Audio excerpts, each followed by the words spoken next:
आपका स्वागत है।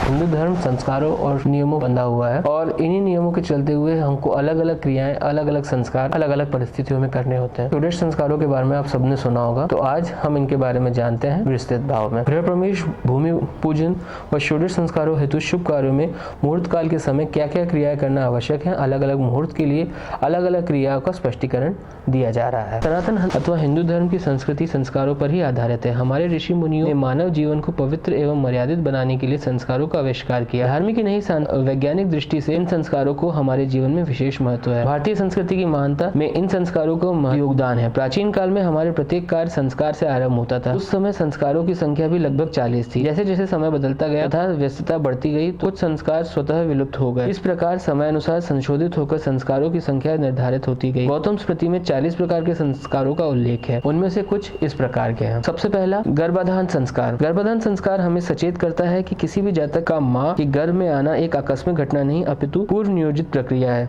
जिससे सुयोग्य संतान प्राप्त की जा सके। गर्भाधान का समय ऋतुस्राव होने से 4 से 16 रात्रियां होती हैं। शुभ रात्रियां 8वीं, 9वीं, 10वीं, 12वीं, 15वीं तथा 16वीं रात्रि है। इच्छित संतान की प्राप्ति हेतु गर्भाधान से पूर्व पति पत्नी को अपने मन तन को पवित्र बनाना चाहिए। शुद्ध रजवीर के संयोग से ही संस्कारवान संतान का जन्म होता है। पतिव्रत धर्म, ब्रह्मचर्य पालन से ही रजवीर की शुद्धि होती है। जिस शुभ रात्रि में जिस समय गर्भाधान करना है तो उस समय पति पत्नी स्वयं का आचमन आदि से शुद्ध कर लेना चाहिए। फिर पति हाथ में जल लेकर यह कहे कि मैं इस पत्नी के प्रथम गर्भाधान संस्कार के बीच तथा गर्भ संबंधी दोषों के निवारणार्थ इस गर्भाधान संस्कार क्रिया को करता हूँ। पत्नी पश्चिम की ओर पैर करके सीधे चित्त लेटे और पति पूर्वाभिमुख बैठकर पत्नी की नाभि थल को अपने दाएं हाथ से स्पर्श करता हुआ निम्न मंत्र का उच्चारण करे। ओम पूषा भक सविता में ददातु रुद्र कल्पतु ललाग ललामगुम ओम विष्णु भौनि कल्पमतु त्वश्य रूपाणी यितशतु संची सत प्रजापति भारनाम गर्भ दधा लुते। पुंसवन संस्कार। गर्भ का विकास सम्यक प्रकार से हो उसके लिए पुंसवन संस्कार गर्भाधान संस्कार के तीसरे महीने से किया जाता है। इस संस्कार की मुख्य क्रिया में खीर की 5 आहुतियां दी जाती हैं। हवन से बची हुई खीर को एक पात्र में भरकर पत्नी की गोद में रखता है। हवन से बची हुई खीर को एक पात्र में भरकर पति पत्नी की गोद में रखता है। एक नारियल भी प्रदान करता है। पूजा समाप्ति और ब्राह्मण भोजन के पश्चात पत्नी इस खीर को प्रेम पूर्वक सेवन करती है। सीमंतोन्नयन संस्कार। यह संस्कार भी गर्भस्थ शिशु के उन्नयन के लिए किया जाता है। यह संस्कार शिशु के सौभाग्य संपन्न बनाता है। यह संस्कार गर्भ के 7वें महीने से करना चाहिए। इस संस्कार का उद्देश्य जन्म लेने वाले शिशु के स्वास्थ्य तथा शारीरिक मानसिक विकास के लिए ईश्वर से प्रार्थना करना है। मुहूर्त के चयन में निम्नांकित विचार आवश्यक है। इस संस्कार में हवन किया जाता है और गर्भवती स्त्री के जूड़े सिर के बालों में 3 कुशाएं और गूलर के फूल लगाए जाते हैं। इस संस्कार के अवसर पर वीणा वादन के साथ सोमराग का गान आदि भी होता है, जो गर्भवती स्त्री को प्रफुल्लित करके भक्ति का संस्कार करने का उत्तम साधन है। जातकर्म संस्कार। शिशु के जन्म लेने पर जो संस्कार किया जाता है उसे जातकर्म संस्कार कहते हैं। इसका मुख्य अंग मेघजनन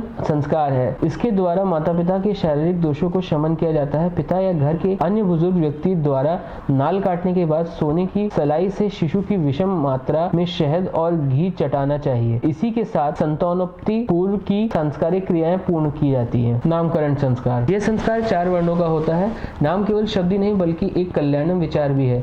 इससे जातक का कल्याण भी होता है। शिशु का नामकरण 2 प्रकार से किया जाता है। पहला, जन्म नक्षत्र चरण व राशि अनुसार नाम जो ग्रहण होता है उससे किया गया नामकरण शिशु के भाग्य में 4 चांद लगा देता है। दूसरा, पुकार का नाम, जिसे लोक भाषा में बोलता नाम भी कहते हैं।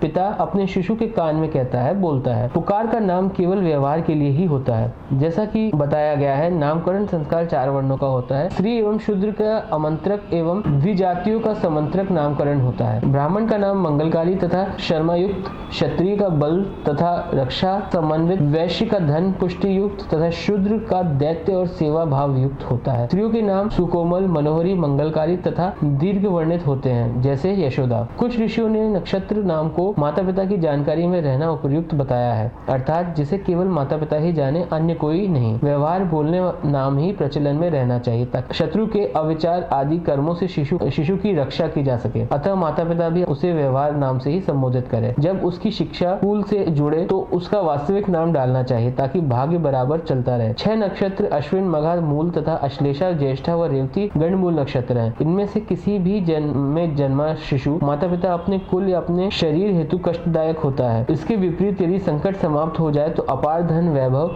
ऐश्वर्य, वाहन आदि का स्वामी होता है। इसके पिता को 27 दिन तक ऐसे शिशु का मुख नहीं देखना चाहिए। मूल शांति कराने के बाद संबंधित नक्षत्र का दान, हवन, पूजा आदि करवाकर 27 दिनों के बाद ही मुख देखे तो तथा नामकरण संस्कार कराए। इससे सतूत का स्नान, गणपति जी, वरुण आदि पूजा, नवीन वस्त्र शिशु हेतु आवश्यक है। फिर शिशु के कान में अमुक शर्मशी, अमुक वर्मशी इत्यादि नाम 3 बार सुनाए आदि क्रियाएं इसमें की जाती है। निष्क्रमण संस्कार, यह संस्कार नवजात शिशु को प्रथम बार घर से बाहर खुले स्थान, बाग, बगीचे, नदी आदि पर ले जाने से संबंधित है। यह संस्कार शिशु के जन्म के 12वें दिन से लेकर 4 महीने तक कभी भी किया जा सकता है। सर्वप्रथम घर के बाहर पास के किसी मंदिर में शिशु को ले जाना चाहिए तथा उसी रात्रि में शुक्ल पक्ष के चंद्र दर्शन व गणेश जी, बाल कृष्ण भगवान के दर्शन करवाने चाहिए। अन्नप्राशन संस्कार, यह संस्कार माँ के दूध के अतिरिक्त पहली बार ठोस आहार देते समय किया जाता है।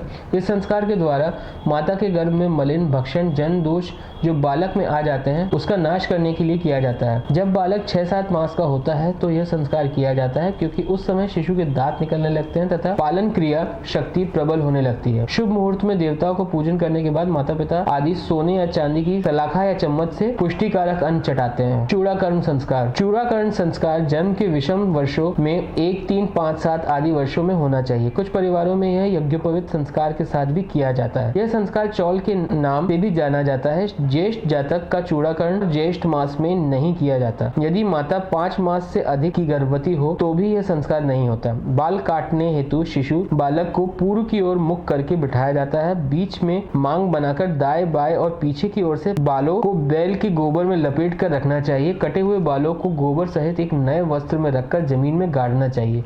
यह परिवार की परंपरा अनुसार गंगा जी में प्रवाहित करना चाहिए। विद्यारंभ संस्कार, इसे अक्षारंभ संस्कार भी कहते हैं। जब बालक का मस्तिष्क विद्या शिक्षा ग्रहण करने योग्य हो जाता है तब उसे अक्षरों का बोध कराया जाता है। यह संस्कार 5वें वर्ष या उपनयन संस्कार 11वां संस्कार से पूर्व कराया जाता है। इसके लिए शुभ मुहूर्त में बालक को स्नान कराकर सुगंधित द्रव्यों से व नवीन वस्त्रों से अलंकृत कर श्री गणेश, सरस्वती जी, लक्ष्मी जी, कुल देवी देवताओं की पूजा की जाती है। इसके बाद शिक्षक गुरु पूर्व दिशा की ओर बैठकर पट्टी पर बालक से ओम स्वस्ति नमः सिद्धस्य आदि लिखकर विधारंभ करवाया जाता है। बालक की जीभ पर शहद से एम भी लिखा जाता है। कर्ण वेधन संस्कार, यह संस्कार पूर्ण पुरुषत्व या स्त्रीत्व की प्राप्ति हेतु किया जाता है। शास्त्रों में कर्ण वेधन रहित पुरुष को शास्त्र का अधिकारी नहीं माना गया है। यह संस्कार शिशु के जन्म से 6 मास से 16 मास के बीच किया जाता है अथवा 3, 5 आदि विषम वर्षीय आयु में या परिवार की परंपरा अनुसार करना चाहिए। यह संस्कार धूप में करना चाहिए, जिससे सूर्य की किरणों से कानों के छिद्र से प्रविष्ट होकर बालक बालिका को शुद्ध बनाती है तथा तेज संपन्न करती है। ब्राह्मण और वैश्य वर्ण का उपरोक्त संस्कार क्रिया आदि की शलाका से व क्षत्रिय की सोने की शलाका से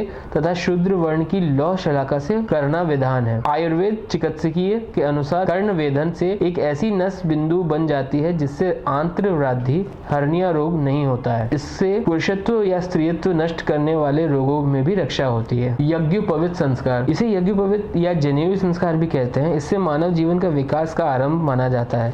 इस संस्कार की क्रिया करने से करोड़ों जन्मों के संचित पाप कर्म से मुक्ति मिल जाती है, लेकिन शूद्र वर्ण को इसकी मनाही है। अन्य वर्णों में ब्राह्मणों को यह संस्कार 8वें वर्ष, क्षत्रियों को 11वें वर्ष में और वैश्य को 12वें वर्ष में कराना चाहिए। वर्ष की गणना गर्भ के समय से ही करना चाहिए। इस संस्कार के समय विभिन्न वैदिक मंत्रों के साथ गायत्री मंत्र का भी पूर्ण उच्चारण किया जाता है। आपको गायत्री मंत्र की दीक्षा भी देते हैं। इस संस्कार क्रिया में बालक को भिक्षा भरण भी होना पड़ता है। इस संस्कार के पश्चात बालक वैदिक कर्म करने का अधिकारी हो जाता है, परंतु उसे विवाह होने तक ब्रह्मचर्य के नियमों को पूर्णतया पालन करना पड़ता है। यह एक कठोर व्रत किया है। साथ ही आचार्य द्वारा दिए गए उपदेशों को भी दृढ़ता से पालन करना चाहिए, तभी उसे दिव्यत्व की प्राप्ति होती है। वेदारंभ संस्कार, यह संस्कार वेद सीखना प्रारंभ करने के लिए किया जाता है। उपनयन संस्कार के साथ यह संस्कार किया जाता है। इस संस्कार के बाद उसी दिन या उससे 3 दिन बाद यह संस्कार क्रिया आरंभ की जाती है। महर्षि वशिष्ठ के अनुसार जिन जिन कुलों के बड़े शाखाओं का अध्ययन परंपरा से होता चला आ रहा है, उन कुलों के बालकों को उसी शाखा का अभ्यास करना चाहिए। अपने कुल की परंपरागत शाखा उपनिषद आदि का अध्ययन करने के पश्चात अन्य शाखाओं का अध्ययन करना चाहिए। वेदाध्ययन गुरु के सानिध्य में करना चाहिए। वेद का अर्थ सहित अध्ययन करना चाहिए। इस संस्कार में वेद मंत्र की आहुतियों से यज्ञ करने का विधान है। केशांत संस्कार, यह संस्कार गोदान संस्कार भी कहलाता है। यह चूड़ाकरण के समान ही है। यह संस्कार लगभग 16 वर्ष की उम्र के आसपास किया जाता है। इसमें क्रिया के रूप में दाढ़ी मूछ बनवाई जाती है। यह संस्कार क्रिया कर्मी जैसी ही है। कटे बालों को जल में प्रवाहित किया जाता है। समावर्तन। समावर्तन का अर्थ है जातक का विधा अध्ययन पूर्ण करके गुरु के घर से अपने घर लौटना। यह संस्कार भी केशांत संस्कार विधि के अनुरूप किया जाता है। यह संस्कार विद्या अध्ययन का अंतिम संस्कार है। विद्या अध्ययन समाप्त हो जाने के बाद अनंतर स्नातक ब्रह्मचारी अपने गुरु की आज्ञा पाकर अपने घर से समावर्तित होता है, अतः उसे समापन संस्कार कहते हैं। गृहस्थ जीवन में प्रवेश का अधिकारी हो जाने से इस संस्कार का परिणाम आता है। विवाह संस्कार। बिना विवाह जातक कर्म के योग्य नहीं होता। इस संस्कार के बाद ही जातक गृहस्थ जीवन में प्रवेश करता है। इसे पवित्र बंधन माना जाता है। वर वधु अग्नि के साक्षी मानकर 7 फेरे लगाते हैं, जो 7 वचनों व 7 जन्मों से जुड़े होते हैं। ऋग्वेद में जायदेस्तम शब्द का प्रयोग मिलता है, जिसका अर्थ है पत्नी ही ग्रह है। शोभिल गृहस्थूल गृहस्थ सूत्र में पत्नी को ही घर बताया गया है। पद ब्राह्मण में पत्नी को पति की अर्धांगिनी कहा गया है। विवाह के पूर्ण गुण मिलान व कुंडली मिलान किया जाता है तथा विवाह शुभ मुहूर्त में करवाया जाता है, ताकि वैवाहिक जीवन में मधुर व सुखी रहे। अंत्योष्टि या अंतिम संस्कार। यह संस्कार जातक की मृत्यु के पश्चात किया जाता है। हिंदू धर्म में दाह संस्कार किया जाता है, ताकि शरीर पंच तत्वों में विलीन हो तथा आत्मा को सद्गति मिले। उपरोक्त 1 से 16 संस्कार के अलावा कुछ अन्य सांस्कारिक क्रियाएं भी की जाती हैं, जो संस्कारों के अंतर्गत ही आती हैं। ये क्रियाएं भी संस्कार के ही भाग हैं, जो महत्वपूर्ण है। डोलारोहण संस्कार। जन्म दिवस के 10, 12, 16, 22 एवं 32वें दिन शिशु को आरामदेह झूले में सुलाना चाहिए। इससे शुभ मुहूर्त का विचार जरूर करना चाहिए। शिशु की माता दादा दादी को भगवान श्री हरि का ध्यान करते हुए शिशु को खुले में सिर पूर्व की ओर रखकर सुलाना चाहिए। ऐसी क्रिया इस संस्कार में करने से शिशु की आयु एवं ऐश्वर्य में वृद्धि होती है। भूम्योपवेशन संस्कार। यह संस्कार 5वें मास में होता है। शुभ मुहूर्त में पृथ्वी और वराह का पूजन कर शिशु की कमर में सूत्र बांधकर पृथ्वी पर बिठाते हैं और पृथ्वी से इस प्रकार प्रार्थना करते हैं। रंजने वसुधे देवी अदा सर्वगतम शुभे आयु प्रमाणम सफलम निक्षिपसव हरि प्रिय। इस अवसर पर विभिन्न वस्तुएं, पुस्तक, कलम, मशीन आदि शिशु के सामने रखी जाती हैं। तो आशा करता हूँ ये आपको वीडियो समझ में आया हो और आपको मालूम पड़ा हो कि भारतीय षोडश संस्कार क्या होते हैं। देखते रहिए मोटू लाला। इसी तरीके से हम आपको इन सभी चीजों के बारे में जानकारी देते रहेंगे। आज के लिए मुझे आज्ञा दीजिए और हाँ, इस वीडियो को लाइक कीजिए, शेयर कीजिए और सब्सक्राइब कीजिए। आज्ञा।